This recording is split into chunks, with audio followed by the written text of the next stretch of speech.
Hello mga kaibigan! Welcome po sa aking channel! Kamusta po kayo lahat mga kaibigan?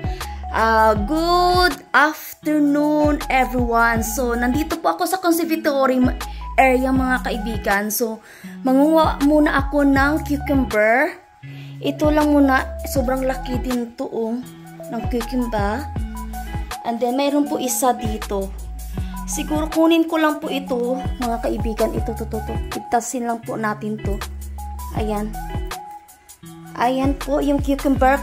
Lalagay ko pala sa sandwiches ni Alaga. Gagawa po ako ng cheese, cucumber, tomato sandwiches para sa lunch niya. So ito po, na pakinabangan na din po natin yung ating cucumber. So mamaya, pag pumunta dito yung anak ni Alaga, bibigay ko din sa kanya to or gagawin kong punla. I'm not sure mga kaibigan. Kasi the more you pick, the more produce flower po siya. Tapos, dadami pa siya lalo po mga kaibigan yung ating cucumber para makarami po tayong harvest. So, ito lang po mga kaibigan. Ipakita ko paano natin gagawin to for sandwiches. Madali lang po talaga mga kaibigan. So, kaninang umaga, binuksan ko na po dito yung bintana, 3 bintana kasi sobrang init po dito. Tapos, kung sobrang init dito, yung ating mga dahon ng ating mga tanim ay lumapaypay po siya, parang lanta ba. So, they need to have air around it to circulate here in conservatory area.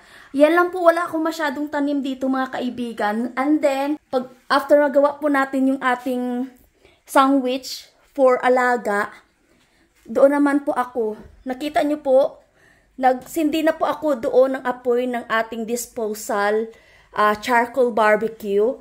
Kasi, dapat po, gagawa sana ako ng sweet and sour lapu-lapu.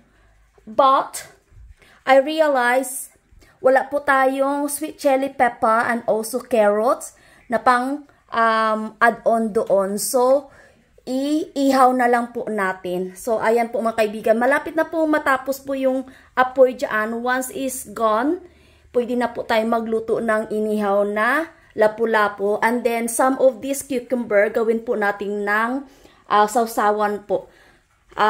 I'll see you a bit mga kaibigan. Alis muna tayo dito sa conservatory area. Ayan naman po, nakapag-harvest naman po tayo ulit. And then, gagawa po ako ng sandwich. Ito na po yung na-harvest nating cucumber sa conservatory area. Nahugasan ko na po iyan mga kaibigan. And then, I got slices of tomato, bread, slices with cheese on top. Na-prepared ko na po. So, i-ready na lang po natin yung cucumber. Mag-extra careful lang po ako dito magbalat ng ating cucumber. Kasi matalim po yung knife.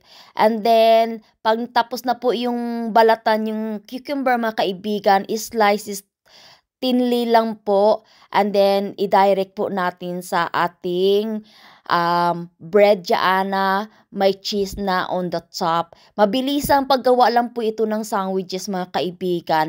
Habang nagsaslices po ako ng cucumber, diretso ko na po lagay sa ating bread. Ayan po, 9 slices of cucumber na lagay ko dyan. Ayan, ingat lang po tayo sa pagkat po kasi sobrang talim. I love this knife mga kaibigan kasi sobrang talim niya po. And then after we done there, ilagay na din po natin yung tomato on top. Ayan, mabilisan ang paggawa ng sandwich po ito kasi gutom na po yung aking alaga.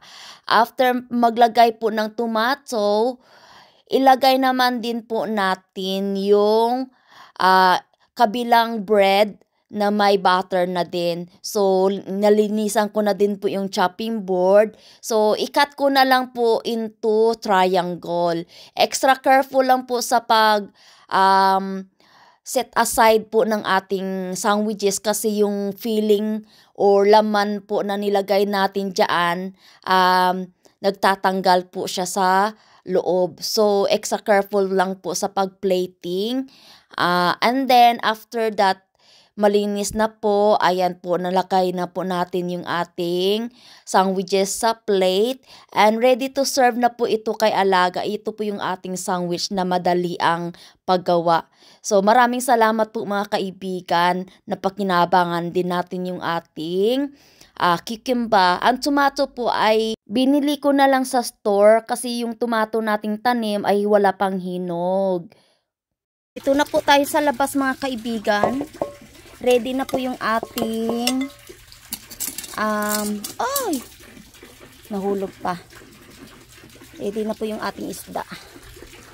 Ayan.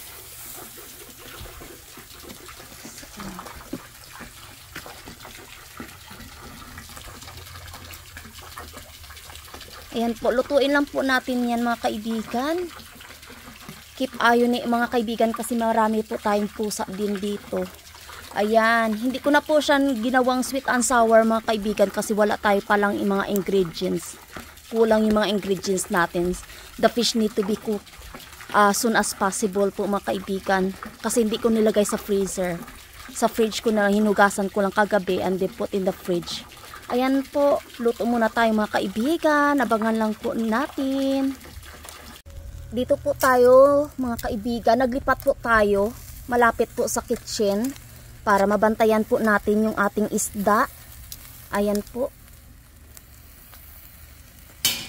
Ayan po siya mga kaibigan. Kasi kung doon sa fish pond, baka nakawin po ng pusa yung ating ulam. Wala na po tayong ulam. Ayan, dito po tayo sa dito banda sa puno. Tapos ito po yung aking mga tanim. Tapos yung aking tanim na potato. Tapos ang laundry ko dyan. Ayan, naglaba po ako. Tapos yung sapatos ko nilabhan ko din. So ayan po mga kaibigan.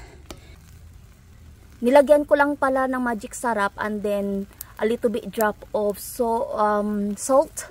And then nilagyan ko din po siya ng olive oil para hindi dumikit po sa ating barbecue na charcoal, yung disposable lang. Ayan po mga kaibigan, i-keep ayon lang natin, baka puntahan ng mga pusa. Hindi pa naman siya masyadong luto po. Ayan, hindi naman siya. Ayan mga kaibigan, binaliktad ko na po mga kaibigan kasi this sides okay na po siya, hindi naman siya sunog. So dito na lang po sa kabilang part. So keep ayon na lang po natin mga kaibigan. Within 10 minutes or 10 minutes siguro matatapos na po ito mga kaibigan. And then ulamin na po natin mga kaibigan. Maraming salamat.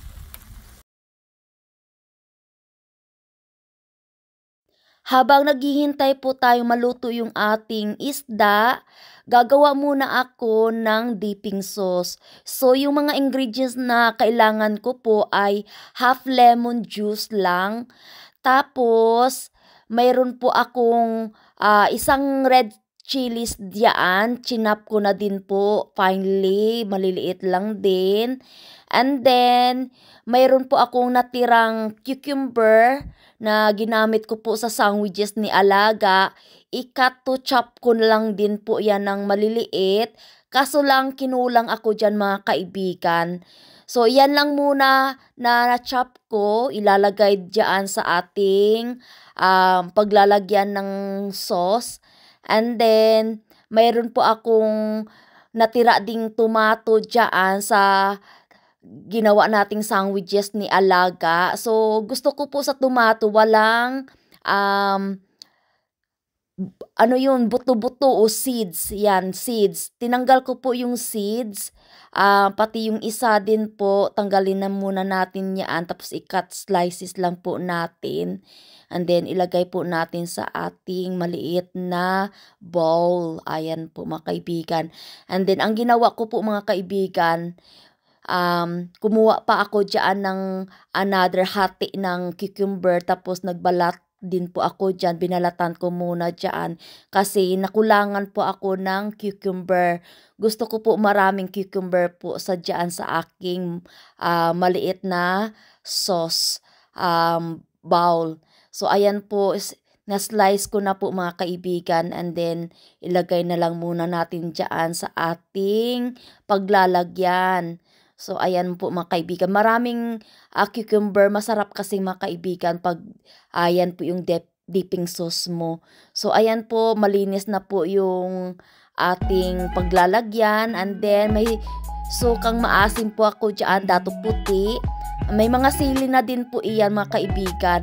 And then, I'll put a little bit drop on it. And then, after that, naglagay na din po ako ng half lang na brown sugar dyan para matamis-tamis ng konti na mahangang-anghang. Ayan. So, sino ba yung naglalagay po ng asukal sa inyong dipping sauce?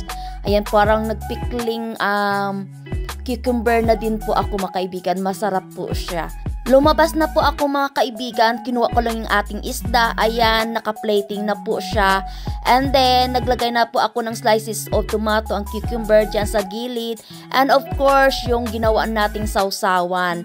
So, ayan po, luto na po, ready to eat na po iyan. Kung nagustuhan nyo po yung aking video, please pa-like, pa-share, pa-comment at pa-subscribe na lang din po mga kaibigan, at huwag kalimutan i-hit ang notification bell para ma-updated po kayo sa aking video. Thank you for watching. Ingat po kayo lagi.